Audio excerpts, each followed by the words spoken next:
Welcome to Jaya's Homely Kitchen. ഇന്ന് നമുക്ക് വളരെ എളുപ്പത്തിൽ തയ്യാറാക്കാവുന്ന രുചികരമായ സേമിയ ഉപ്പുമാവ് എങ്ങനെയാണെന്ന് നോക്കാം. ഇതിനു വേണ്ട ഇൻഗ്രീഡിയൻസ് ഞാൻ 1 കപ്പ് സേമിയ എടുത്തിട്ടുണ്ട്, 2.5 teaspoon cooking oil, 3 table spoon തേങ്ങ എടുത്തിട്ടുണ്ട്. പിന്നെ വേണ്ടത് ഒരു വലിയ സവോള കട്ട് ചെയ്തിട്ടുണ്ട്, കുറച്ച് കറിവേപ്പില, 2 വറ്റൽമുളക്, 2 പച്ചമുളക്, 1 ടീസ്പൂൺ കടലപ്പരിപ്പ്, 1 ടീസ്പൂൺ ഉഴുന്നുപരിപ്പ്, ഒരു ചെറുനാരങ്ങയുടെ ചെറിയ പീസ്, 1/4 ടീസ്പൂൺ കടുക്, ഒരു കഷ്ണം ഇഞ്ചി ചെറുതായിട്ട് അരിഞ്ഞത്, 1/4 ടീസ്പൂൺ മഞ്ഞൾപ്പൊടി, ആവശ്യത്തിന് ഉപ്പ്. ഞാനിവിടെ റോസ്റ്റഡ് സേമിയയാണ് ഉപയോഗിക്കുന്നത്.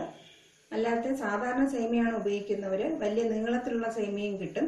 അത് ഉപയോഗിക്കുന്നവർ ചെറിയ പീസായിട്ട് പൊട്ടിച്ചെടുത്തിട്ട് അത് കുറച്ച് നെയ്യ് ഒഴിച്ച് നന്നായിട്ട് ചൂടാക്കി എടുക്കുക. ഏകദേശം ചെറിയൊരു നിറം മാറുന്നത് വരെ ചൂടാക്കി എടുത്തിട്ട് ഈ ഞാൻ പറയുന്ന ഇതേപോലെ ചെയ്യാവുന്നതാണ്.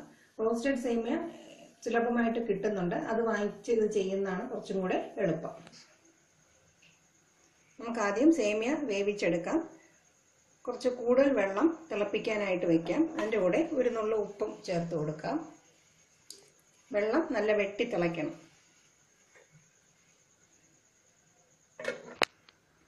വെള്ളം നന്നായിട്ട് വെട്ടി തിളയ്ക്കുമ്പോൾ സേമിയ ഇട്ട് കൊടുക്കുക.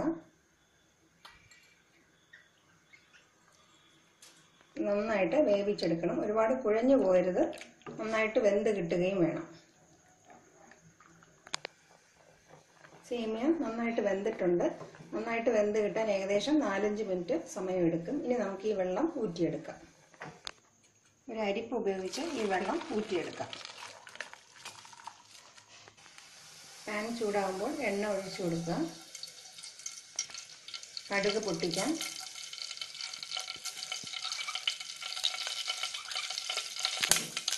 ഉഴുന്നുപരിപ്പും കടലപ്പരിപ്പും വറ്റൽമുളകും പച്ചമുളകും കറിവേപ്പിലയും ഇഞ്ചിയും ചേർത്ത് കൊടുക്കുക. ഇതിന് ശേഷം സവാള ഇട്ട് നന്നായിട്ട് വഴറ്റണം.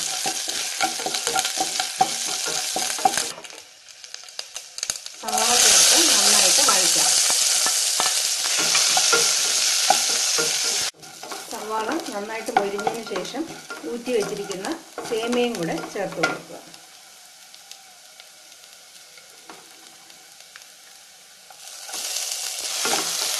ഉപ്പ് നോക്കിയിട്ട് ആവശ്യമുണ്ടെങ്കിൽ കുറച്ചും കൂടെ ചേർക്കാം. ഉപ്പും മഞ്ഞൾപ്പൊടിയും ചേർത്ത് കൊടുക്കാം.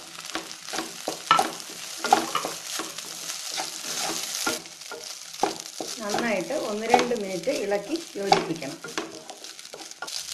ഇനി നമുക്ക് ഗ്യാസ് ഓഫ് ചെയ്ത് തേങ്ങയും ചെറുനാരങ്ങ നീരും ചേർത്ത് കൊടുക്കാം.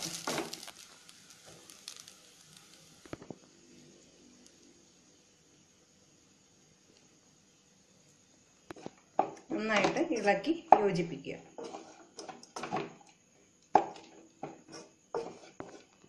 സേമിയ ഉപ്പുമാവ് തയ്യാറായി കഴിഞ്ഞു. വിളമ്പുന്ന പാത്രത്തിലേക്ക് മാറ്റാം. വളരെ എളുപ്പത്തിൽ തയ്യാറാക്കാവുന്ന രുചികരമായ സേമിയ ഉപ്പുമാവ് തയ്യാറായി കഴിഞ്ഞു. ഇതെല്ലാവരും വീട്ടിലുണ്ടാക്കി നോക്കുക. Thank you for watching my video.